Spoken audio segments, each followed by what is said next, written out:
நம்ம சேனல் பார்க்கக்கூடிய நிறைய ஃபாலோவர்ஸ் அது வந்து பார்த்தீங்கன்னா இந்த பேராமெடிக்கல் அப்ளிகேஷன் வந்து போட்டாங்க. ரேங்க் லிஸ்ட் எப்போ வரும், கவுன்சிலிங் எப்போ வரும் அப்படின்ற கொஸ்டின்ஸ் வந்து தொடர்ந்து கேட்டுக்கிட்டே இருக்காங்க. ஏற்கனவே சொல்லியிருக்கோம், எம்பிபிஎஸ் பிடிஎஸ் கவுன்சிலிங்கோடைய அந்த ப்ராசஸ் ஸ்டார்ட் பண்ணாதான் நமக்கு வந்து ஓரளவு ஒரு ரவுண்டு முடிஞ்சதுக்கு அப்புறம் தான் பேராமெடிக்கல் கவுன்சிலிங்கை வந்து ஸ்டார்ட் பண்ணுவாங்கன்னு சொல்லியிருந்தோம்.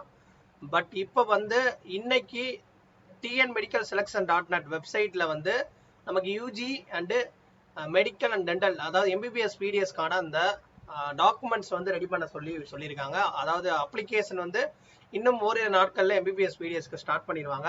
தென் நமக்கு பேராமெடிக்கல் பொறுத்தவரையும் வந்து எம்பிபிஎஸ் கவுன்சிலிங் ஓரளவு ஒரு ரவுண்டு முடிஞ்சதுக்கு அப்புறம் தான் கவுன்சிலிங் ஸ்டார்ட் பண்ணுவாங்க. நமக்கு பேராமெடிக்கலுடைய ரேங்க் லிஸ்ட்டை பொறுத்தவரையும் ஆகஸ்ட் முதல் அல்லது 2வது வாரத்தில் எதிர்பார்க்கலாம். அதாவது ரேங்க் லிஸ்ட்டை.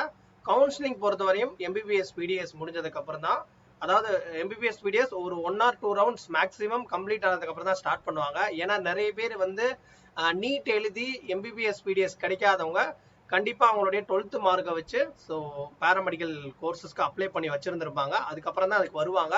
அதனால இந்த கவுன்சிலிங் ஓரளவு கம்ப்ளீட் ஆனாதான், அதாவது ஒரு ரவுண்டு 2 ரவுண்டு ஓரளவு கம்ப்ளீட் ஆனாதான் நமக்கு பேராமெடிக்கல் கவுன்சிலிங்கே ஸ்டார்ட் பண்ணுவாங்க.